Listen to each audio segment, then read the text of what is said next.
جیسے ہمارے یہاں اکثر قرآن میں بھی ویسے کہا ہے تو یوسف کے بارے میں اور اس قصے کے بارے میں احسن القصص کا لفظ جو ہے وہ استعمال کیا ہے قرآن میں، بہترین قصہ،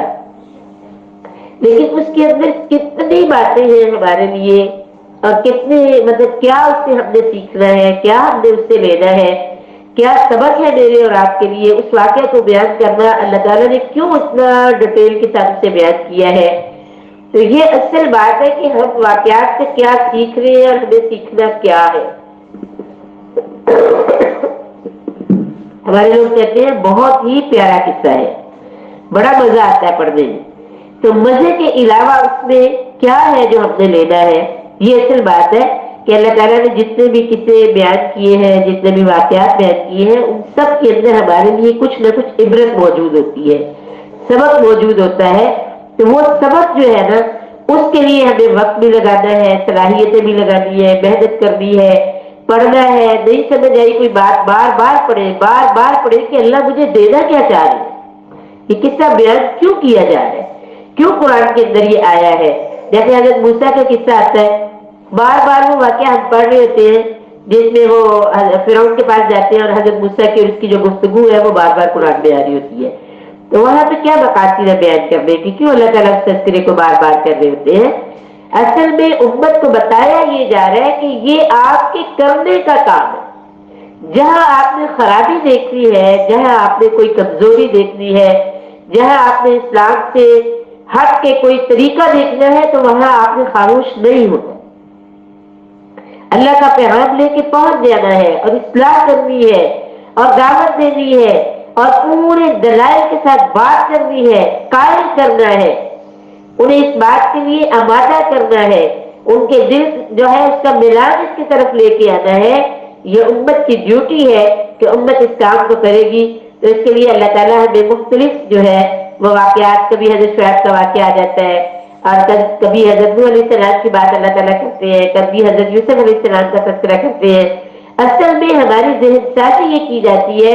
اور ہمیں بحیثیت امت مسلمہ کا فرد ہونے کے ہماری ڈیوٹی سمجھائی جا رہی ہوتی ہے کہ آپ نے جہاں پر آپ کو لگتا ہے کہ کھانا بنانا بہت ضروری ہے، گھر کی صفائی بہت ضروری ہے،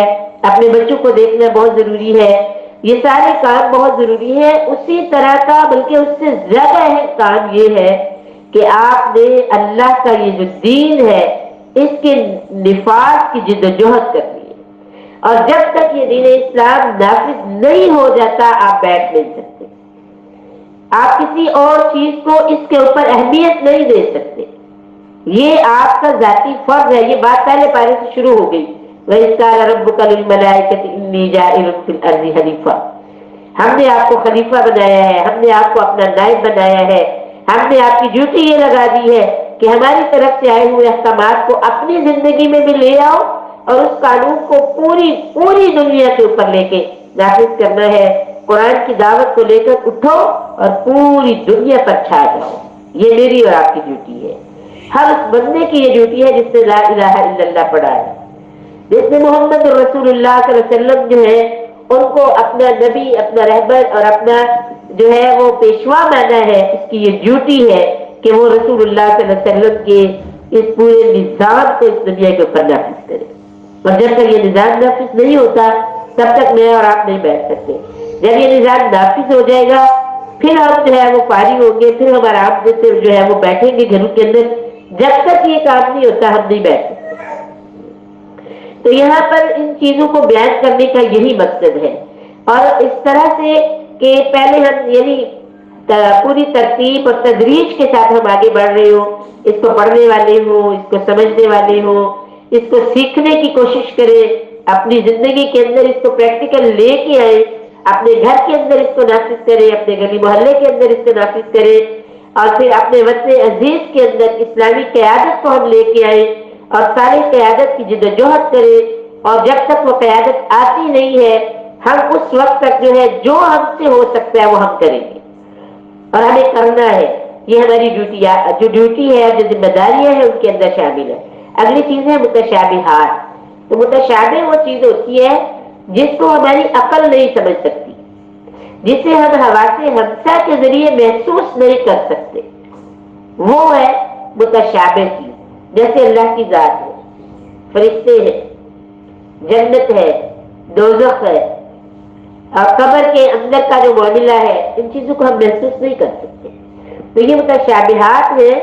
یہ ایک دوسرا حصہ ہے قرآن مجید کا. یعنی دو طرح کی آیات ہیں، محکم اور متشابہات. جب متشابہات کا تذکرہ آتا ہے تو اللہ تعالیٰ قرآن کے اندر ہمیں ایک دعا سکھاتے ہیں، ربنا لا تزغ قلوبنا بعد إذ هديتنا وهب لنا من لدنك رحمة إنك أنت الوهاب. اے اللہ ہمارے دلوں کو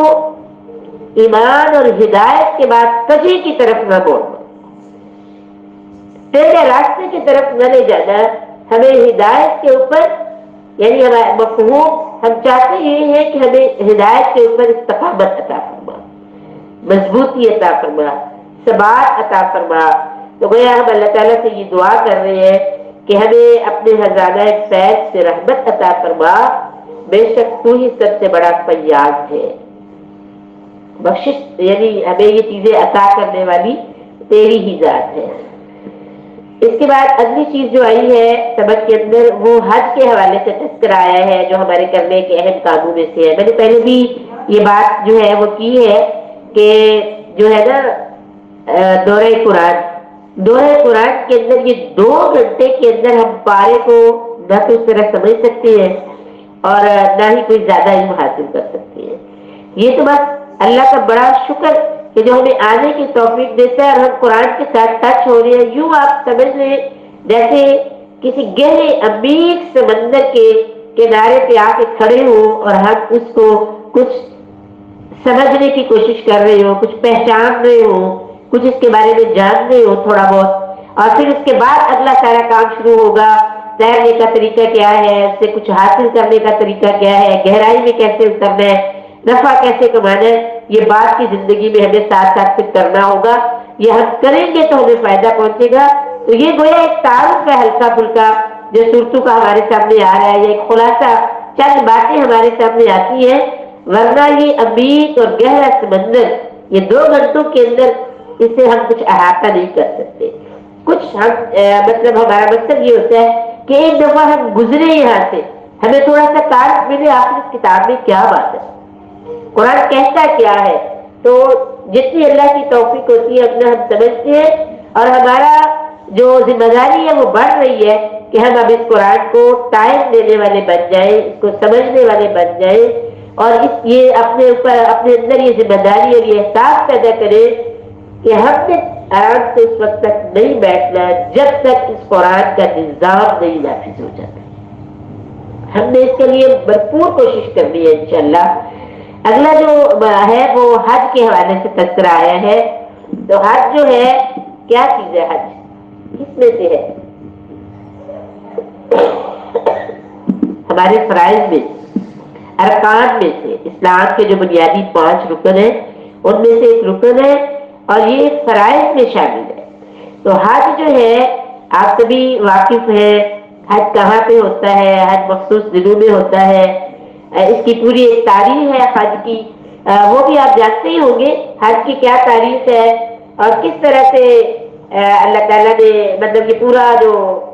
قرآن اس کی سٹوری بیان کرتا ہے. پھر باتارہ میں آپ اس کو پڑھ کے آئے ہیں حضرت ابراہیم علیہ السلام اور حضرت اسماعیل علیہ السلام نے کس طرح اس گھر کو بنایا تھا، اور کتنی پرانی یہ گھر کتنا پرانا ہے، اس کی کیا تاریخ ہے وہ ہم سب جانتے ہیں کہ کس طرح حضرت ابراہیم علیہ السلام نے جب سفر کیا تھا، یعنی جب ہجرت کی تھی نا انہوں نے،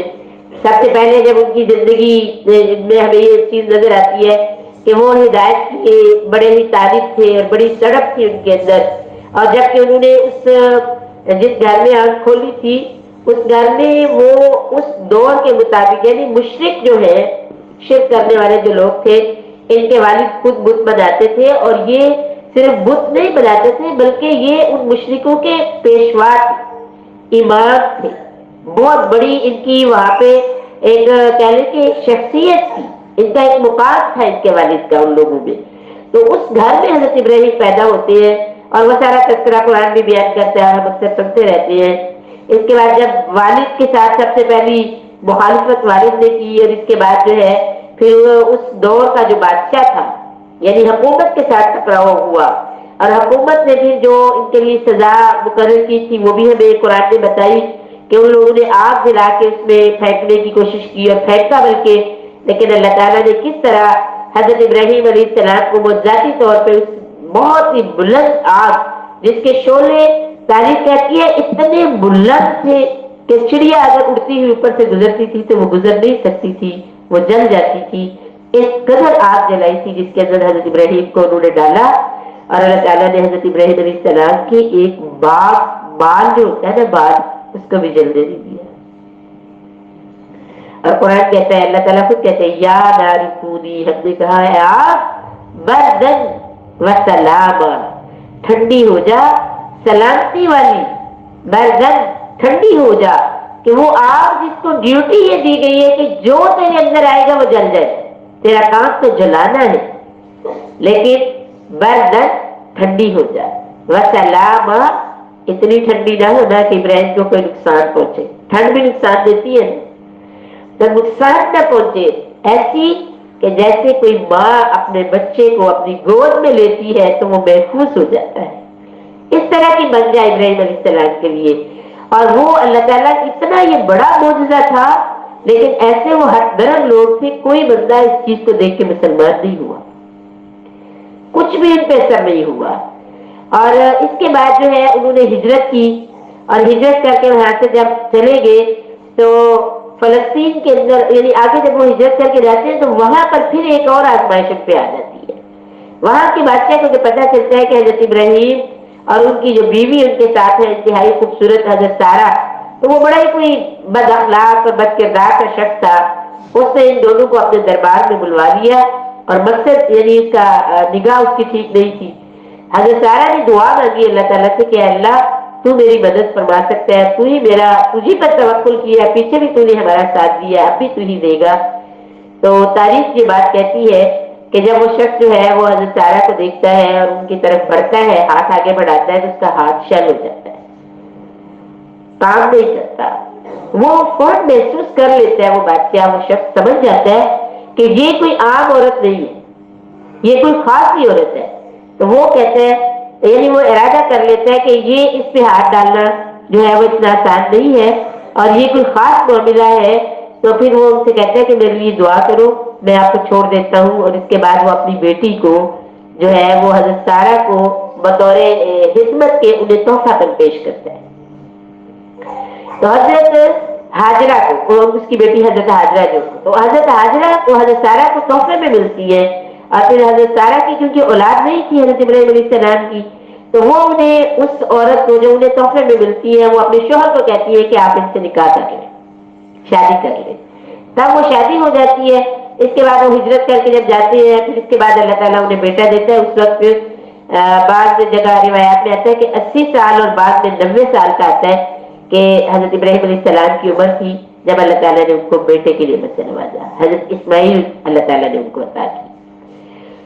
اور حضرت اسماعیل کی جو جب وہ آتے ہیں مطلب وہ پیدا ہوتے ہیں، اور اس کے بعد پھر ایک اور آزمائش تھی وہ جس کا تذکرہ پھر آتا ہے کہ اللہ تعالیٰ کہتے ہیں کہ آپ انہیں اندر چھوڑ آئے صحرا کے اندر۔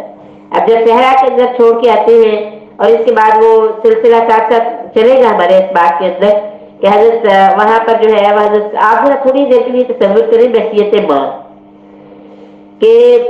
ایک ایسا صحرا جہاں پر پانی نہیں ہے، کوئی پرندہ بھی نہیں ہے، کوئی جاندار چیز نہیں ہے، کوئی انسان بھی نہیں ہے، ریت ہے اور ہوا ہے، اور کس طرح کا وہ علاقہ ہے، تو وہاں پہ چھوڑ کے تو واپس جا رہے ہیں، ایک ماں، ایک عورت، اور پھر اس کا چھوٹا معصوم سا بچہ اس کے ساتھ ہے، کیا بیتتی ہے، کس طرح محسوس ہوتا ہے، اور کیا جذبات ہوتے ہیں۔ وہ دیکھتی ہے حضرت ابراہیم کو، پوچھتی بھی ہے کہ یہ آپ کیا کر رہے ہیں، مجھے کدھر چھوڑ کے جا رہے ہیں، کوئی جواب نہیں آتا، تو پھر کہتی ہے کہ یہ اللہ کا حکم ہے، سر ہلاتے ہیں، ہاں یہ اللہ کا حکم ہے، کہتی ہے ٹھیک ہے پھر آپ جائیں، اللہ ہمیں ضائع نہیں کرے گا، اللہ ہمیں ضائع نہیں کرے گا۔ یہ توکل دیکھیے ذرا، ہم کتنے دلائل پیش کرتے ہیں، ٹھیک ہے یہ بات ٹھیک ہے، لیکن یہ بھی تو ہونا چاہیے نا، ہر بات پہ ہم کوئی نہ کوئی دلیل دے رہے ہوتے ہیں